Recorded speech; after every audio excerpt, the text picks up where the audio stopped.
काही हरकत नाही. आज जे धम्म परिषद तुम्ही या ठिकाणी ठेवलेली आहे, एक दिवसीय धम्म परिषद, भंते यांनी सांगितलं की या अगोदर या धम्म परिषद तुमच्या या ठिकाणी होऊन गेलेली आहे. काय हरकत नाही.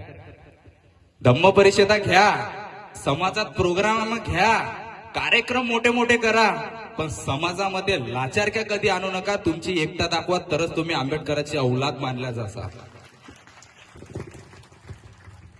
समाजात नेते भरपूर झाले, कार्यकर्ते भरपूर झाले, गल्लोगल्लीत असणारा कार्यकर्ता निर्माण झाला.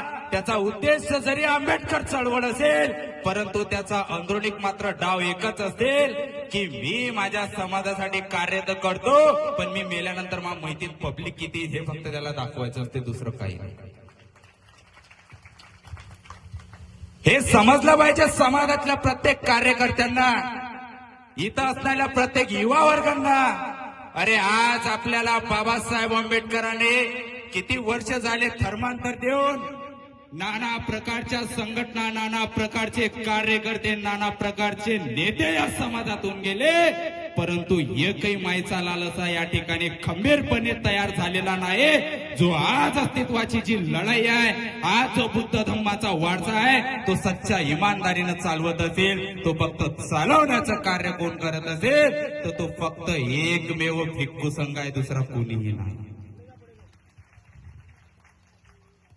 आज आपल्या समाजामध्ये जेव्हा मी कार्य बघतो ना, अरे भरपूर कार्य घेतात, भरपूर प्रोग्राम घेतात, मग प्रत्येकाची त्या ठिकाणी काय येते ना, नाराजगी येते. माझ्या नावच काऊन नाही टाकलं, मला सन्मानच काऊन नाही दिला, मला इथंच काऊन नाही बोलावलं, मला तिथंच काऊन नाही बोलावलं, मग मी काय असंच जाऊ का, मी का तसंच जाऊ का, माझी समाजात पोझिशन नाही का, समाजात ते नाही का. अरे लक्षात ठेवा,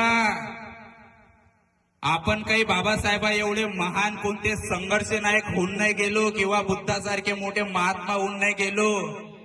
समाजाची एकता तेव्हा दिसल्या जाते जिथं माणूस मानासाठी नाही तर स्वाभिमानाने त्या प्रोग्रामाला उपस्थिती दाखवते. तोच असणारा आपला हा खरा स्वाभिमानाचा वारसा आणि कार्यक्रमाची शोभा वाढवल्या जाते.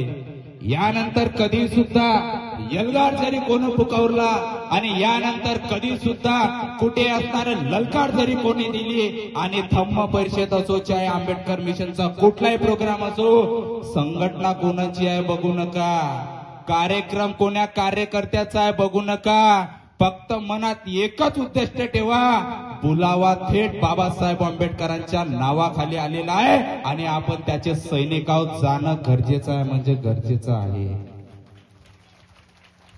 काय घेणं देणं नाही, नावासाठी झुरण्याची काही गरज नाहीये. बाबासाहेब कधी नावासाठी झुरलेले नाहीत.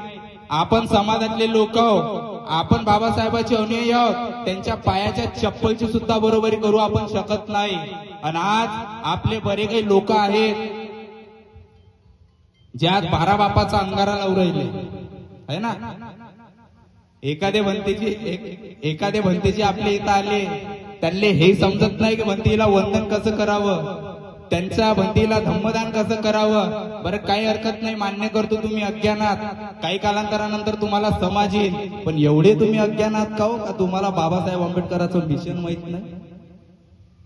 एवढं माहित आहे की दसऱ्याच्या दिवशी नागपूरच्या दीक्षाभूमीवर मोठा जलसा भरला जातो, तिथं जाणं गरजेचं आहे. एवढं माहित आहे. बाबासाहेब आंबेडकरांची 14 एप्रिल आपण नाचून साजरी करतो, दारू पिऊन साजरी करतो. बाबासाहेब आंबेडकरांनी कधी दारू पिली होती का? बाबासाहेबांनी कधी दारूला हात लावला होता का? आणि काय म्हणतात की भंते आमचं तंत्र चलत नाही म्हणून आम्हाला मंत्र घ्यावं लागतं. अरे तुमच्या जिंदगीवर अशी जिंदगी क्या काम की जो नहीं हो समाज के नाम की. लक्षात ठेवा, काळ आणि रूप बदलला चाललेला आहे. मनुवादी अवस्था आपल्या छापकाळ्यावर नाचत आहे आणि वाट बघू नका. समाजामध्ये टांगा खिचणारे लोक भरपूर तयार झालेले आहेत. कारण की तुम्हाला सांगतो, दुसऱ्याची ताकद नाहीये आपल्या कॉलरला हात लावण्याची, आपल्या कॉलरला हात लावण्याची ताकद फक्त समाजातल्या लोकांची ना आपल्याच घरातल्या लोकांची राहते, लक्षात ठेवा. तिसऱ्यांना बोलून गरजेचं नाहीये. समाजात जर सुधारायचा असेल तर जे समाजाच्या अंदरचे टांगा खिचणारे दलालात ना यांना फाट्यावर धरून पहिले लाताडा, त्याच्यानंतर बाकीच्यांना म्हणा.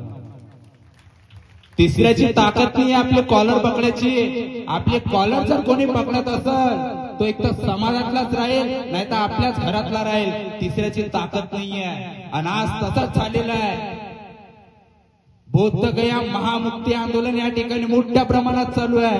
भंते विनाचार्यजींचा संघर्ष खूप मोठा आहे. पण ज्या वेळेस भंते विनाचार्यजी जेलमध्ये होते ना, त्यावेळेस तिथंच असणाऱ्या आंदोलनातल्या काही दलाल किसमच्या लोकांनी त्यांचा गेम करण्याचा प्रयत्न केला. परंतु भंते विनाचार्यजींच्या केसाला धक्का सुद्धा तोपर्यंत कोणी लावू शकलं नाही, जोपर्यंत भंते उपाधीसारखे क्रांतिकारी भिक्षू त्या ठिकाणी मैदानात होते.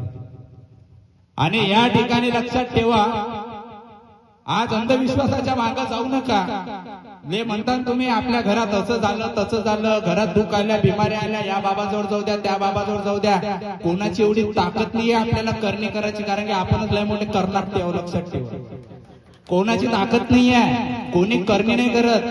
बुद्धिझम सायन्सला अटॅच आहे आणि बुद्धिझम डायरेक्ट सांगते लॉ ऑफ अट्रॅक्शन. जे विचार तुम्ही दिमागात ठेवसाल तेच विचार तुमच्या रिवाइंड होतील तुमच्या लाईफ मध्ये. म्हणून तुमची लाईफ अगर सचेत करायची असेल तर तुम्हाला दीप भव पहिले स्वयंप्रकाशित व्हावं लागेल. स्वतःचं अस्तित्व स्वतः तयार करावं लागेल. आणि लक्षात ठेवा, आज महाबोधी महाविहाराची आंदोलनाची लढाई खूप मोठी चालू आहे.